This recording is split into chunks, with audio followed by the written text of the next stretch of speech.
Hi, hello, welcome. My name is Blake. I hope that you're doing well.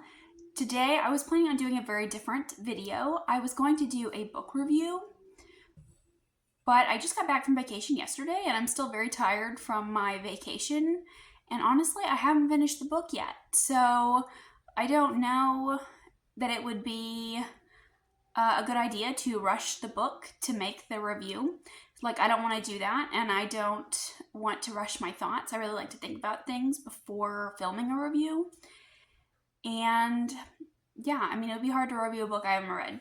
So I'm just going to rearrange my schedule a bit, and that review will come to you sometime next week or the week after that, sometime by the end of May. But today I'm going to talk about my summer TBR. And summer is always a really weird time for me. I'm very much a seasonal mood reader. But in the summer, I have a really hard time pinning down what exactly I want to read. I feel like I want to finish series. I think that's something that goes back to me being in school. In the month of August, I was always like, I have to finish all the series before school begins again. So I'm always like wanting to finish series in the summer. But also, I really love reading books with desert settings, and I love reading books that take place at the ocean or by the water in some way. And also, sometimes I just want like a really fun, adventure-filled romp for the summer. Every summer, I rewatch Indiana Jones, Star Wars, and the Pirates of the Caribbean films. And I think that reflects in my reading taste as well. I tend to want to pick up a sci-fi in the summer whenever I watch the Star Wars films, and I tend to want to watch fun, adventure-filled movies and read that kind of content. So the stack is a bit all over the place, but I have quite the range of possibilities. I'm not sure what I'll be in the mood for, but these are some books that I've kind of been keeping my eye on. They're on my summer shelf. These first two I know that I will be getting to in the summer, and those are The Well of Ascension and The Hero of Ages by Brandon Sanderson. I have had these on hold at the library for months, and the holds are getting closer and closer to me. I am about 6 weeks away from getting these, so I will definitely be picking these up as soon as I get them. And I'm still chipping away on Wind and Truth. I am so sorry. I don't want to rush anything, but also I want to have realistic expectations. So I just decided I would go ahead and continue on with my Brandon Sanderson journey, even though I haven't finished Wind and Truth. Sorry if you can hear cows mooing in the background. I live on a farm and we're currently weaning calves. So they are very loud, and I'm afraid I can't do anything about the noise.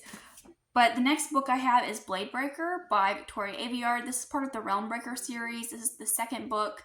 I have this one on hold at the library. It should be getting to me shortly. And I think there is a third book out as well. I'll check my library for that too. I kind of want to just go ahead and finish up the series. The first book was titled Realm Breaker, and I remember I gave it 3.5 stars. I very distinctly remember that. It was a very slow start to the series. It is a YA, but part of it feels very adult in some aspects because the world is so expansive and there is so much information that you're being given. And I really want to continue on with the second and third books before I forget anything about the first book. I also kind of want to talk about these. I remember when Realm Breaker came out, a lot of people were talking about that first book, but I feel like I haven't heard anyone talk about the second and third books, and I'm kind of curious as to know why no one was talking about them. Kind of makes me a little worried that maybe they weren't as good.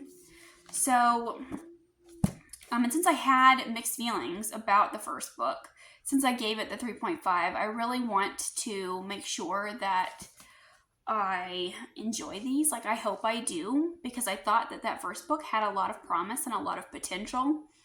And I think we're kind of setting up for a really interesting villain. So I hope that we get more of that in the sequel.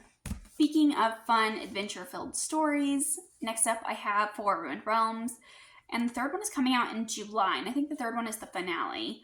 But this is following a series, a group of criminals, and they are trying to kill a god king. And they're all rather unsavory people. They are very untrustworthy, and they're all plotting to backstab one another, and they don't like one another. But it is also very heavy in the fantasy romance aspect. It focuses a lot more on the romance than I would like for it to, but nevertheless, like, I had a really fun time reading the first one. I read it in one sitting, and I'm hoping that books 2 and 3 will kind of like give me like the same thrill that book 1 gave me. So I thought I would just save book 2 for the release of book 3, and I would just binge them together because that seems like a really great time to me. I'm also planning on reading The City of Brass by S.A. Chakraborty. I've been hearing a lot of buzz about this series online for a while now, and I'm very excited about picking this one up finally.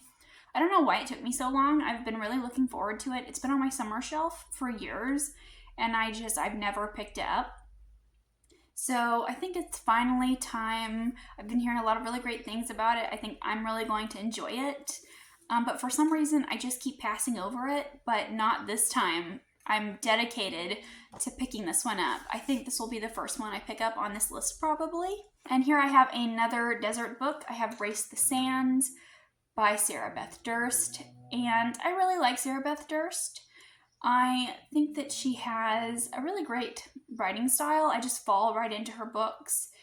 And I love the worlds that she creates. I think that she's so imaginative and clever. And this is a story about a mother who is riding across the desert, very Hidalgo-esque, it sounds like. And they ride these monsters across the desert, and she's doing this for her child. I heard Elliot Brooks talk about this one, and she really liked it. The cover is very intriguing. I love a good race story. I'm very interested in picking this one up.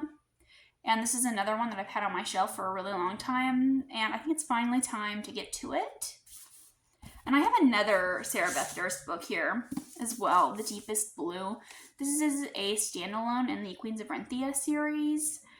And the Queens of Renthia series was an interesting one for me. I really loved the first book. I enjoyed the second book, and I wasn't crazy about the third one. I thought that her characters were good, and I really liked the world. But I didn't like the way that the series ended. It felt very different from the first book to the third. But I do want to continue on in the standalone book. I believe we're reading about a pearl diver. And she lives on the shore. And this world has these elemental spirits. There's forest spirits and air spirits. And I imagine that there will be a lot of water spirits because we are on the coast. And I think it'll be really interesting to see, because her other series, the Queens of Renthia series, mostly takes place in a forest setting. So I'd be really interested to see how the magic works kind of in a water-based setting. Up next here I have The Bone Chips by R.J. Barker. And I think that R.J. Barker has a very interesting writing style. I read Gods of the Weirdwood last year, and his books are very unique, very weird, and I have heard, great things about his works, and I'm really interested in seeing this book play out. I believe that we are on ships that have been made from dragon bones, and these ships have magical properties because of the dragons that once lived, but I think like all the dragons have died off. I could be wrong on that. I haven't really heard anyone talk about it, but I have owned this series since last Christmas, so I really want to give it a go. Summer is the perfect time to do that. I love a seafaring fantasy, and of course there are dragons, so I don't think that this book is going to be a miss. Like, there's no way, right? But so I'm really looking forward to this one as well. I also have The Thief by Megan Wallen Turner, and I'm hoping to start the series in the summer. I read this first book many years ago when I was in like middle school, late elementary school, and I remember I really enjoyed this book. It had like this cover with this Someone was like wearing a crown on the cover. It had like one of those very like old school classic fantasy looking covers. And I distinctly remember reading this book and enjoying it, but like I never continued on. I'm also planning on picking up Dungeon Crawler Carl. I got it for 99 cents on a Kindle sale, and I'm really excited about picking that up. I have heard nothing but great things. It's kind of been everywhere lately. I believe it's lit RPG, but I really don't know what that means, but I'm excited to find out.